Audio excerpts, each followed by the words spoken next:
I feel this kind of flew under the radar a little, but how many of you have heard of Final Fantasy Awakening? If you have, make sure you give yourself a massive pat on the back, because if you've been keeping up with this, you definitely deserve it.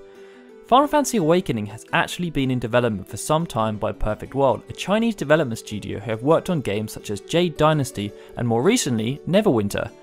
We just haven't heard much about it because it's been in development under a different name. I mean, I'm guessing most of you have heard of Final Fantasy Type 0 Online by now. It's a game that was announced over a year ago at the 2015 Tokyo Game Show as a replacement for both Final Fantasy Agito and the cancelled Final Fantasy Agito Plus. Well, it was announced a few weeks ago that Final Fantasy Type 0 Online has actually been renamed, and it would now be known as Final Fantasy Awakening. However, despite this name change, as far as I'm aware, the game will still be retaining everything else that was planned, so it still features the same type everything, from characters such as Ace, Rem, and Machina, through to the proposed gameplay and story. It just won't be referred to as part of the Type Agito universe anymore in terms of the game's official naming convention. I'm guessing the main motivation for this change is to make the game seem more appealing. I know that the original PSP version of Type 0 did release in the Asian market, albeit in Japanese with a Chinese manual, and there was a version of Type 0 HD that got released with Chinese subtitles, but I have no idea what that did for the brand recognition of the Type 0 franchise in that region. What I do know is that if you have no idea what Type 0 is, saying that this game is the online version of it is likely to be a pretty big barrier.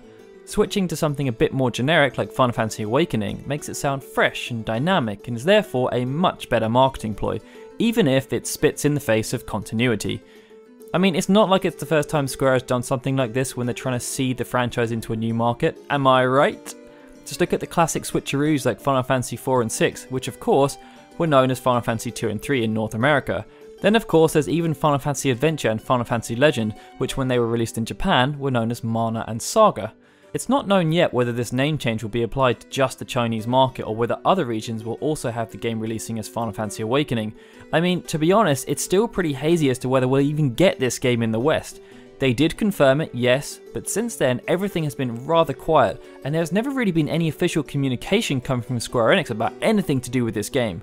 In China at least, it's gone through quite a lot of testing, and if Google/Bing Translate can be trusted enough, we know that the next round of testing will revolve around the iOS version of the game. That's scheduled to happen on the 16th of November, so stuff is still going on with the Chinese version at least.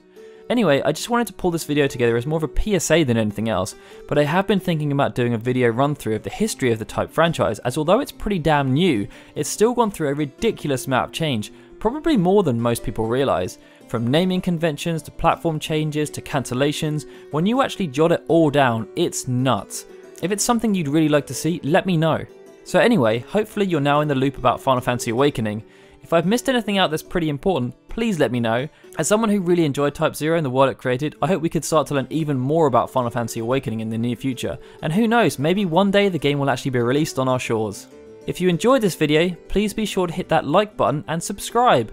Also, please share this video around so that more people can be made aware of this change, as you probably won't be hearing too much about Final Fantasy Type 0 Online anymore. Anyway, this is Daryl signing out. See you next time, guys.